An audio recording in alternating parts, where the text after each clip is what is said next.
Now, there's something about being a scientist that may surprise you, but we love being wrong. I mean, just after the embarrassment subsides. Because when we're wrong, in that exact moment, we've just discovered something new about the world, and that means it's exciting. My name's Andy, and I'm the founder of Pocket Conference, and I want to share the excitement of scientific discovery with everyone. During my PhD, I was tasked with making the seemingly impossible possible. It was late one night, maybe 10 p.m. I was in the lab. It was probably a Saturday. And I'd been doing the same series of experiments that I've been doing for about 2 years. But this time, something amazing happened. They worked. I got so excited that I rushed out and I said to my supervisor, they worked, we high-fived. Boom, it was the only time we ever high-fived. She was excited. I rushed home by the bottle shop to speak to my partner. I bought the kind of best bottle of wine a PhD student could afford, and she was excited. And I couldn't wait to tell the world about my discovery. And how did I tell the world? This paper.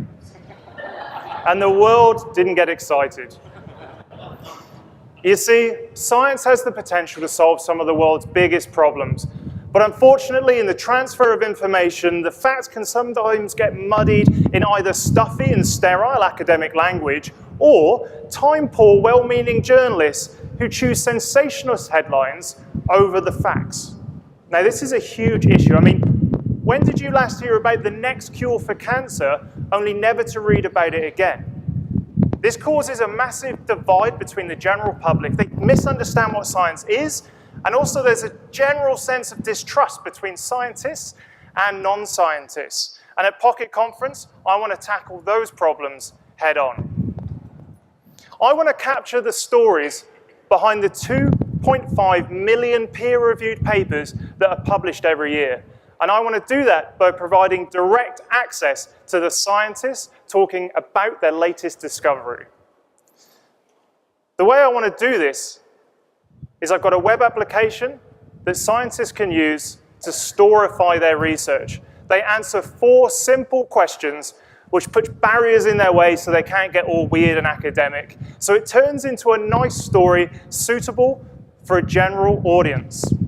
It essentially turns each scientific discovery into a 3 to 5 minute podcast, and I want to get that podcast everywhere. I want to get it into schools. I want to inspire the next scientist by listening to the scientists themselves. I want to get that audio into boardrooms so that people looking for their next innovation to invest in can do that direct from the scientists themselves. I want to get that audio into journalists' hands so they can report accurately on science and not muddy the waters.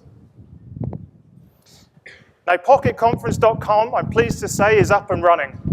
We've a freemium-based model where it is free for scientists to go, use the storification process, and for a fee, a very low and reasonable fee, they can access premium features like science communication, consulting, and also extra audio editing and that sort of stuff.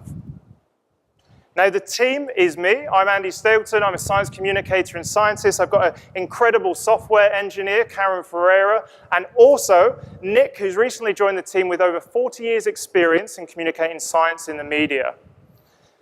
Now, this is the most exciting bit. From the MVP launch last week, I pitched in Melbourne, and we've got 5 people that are willing to take on Pocket Conference in their systems as they are at the moment. And we have a first paying customer, which is CSIRO. I'm not sure if you heard of them, but we've got our first paying customer.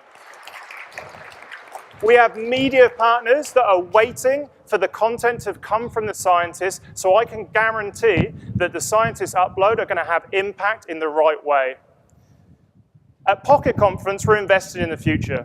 A future where science is trusted, a future where science is shared because of that moment of discovery, and a future where science is in everyone's hands.